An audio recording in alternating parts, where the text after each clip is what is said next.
Podpisan sporazum podčrtuje dobro sodelovanje na področju meteorologije med Ministrstvom za obrambo in Ministrstvom za okolje in prostor. Na nek način podkrepi to tradicionalno dobro sodelovanje na Kredarici, ki je sedaj že legendarno, pa naše skupno sodelovanje na letališču Cerklje ob Krki. Ta dodaten sporazum in danes podpisan sporazum pa prinaša še novo poglavje, to pa je sodelovanje tudi na območju akvatorija Republike Slovenije. Na takšen način bosta obe dve ministrstvi prispevali k temu, da bodo imeli ljudje, državljani dobre podatke, kakšne bo vreme v prihodnosti.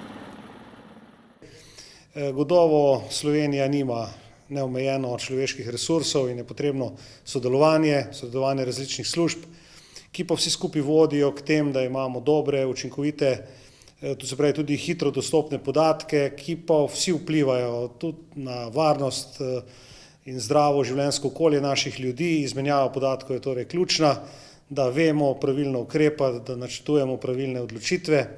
Tako da to sodelovanje bo gotovo nadgradilo tudi ta varnostni vidik v Republiki Sloveniji. Torej hvala vsem za učinkovito in uspešno delo.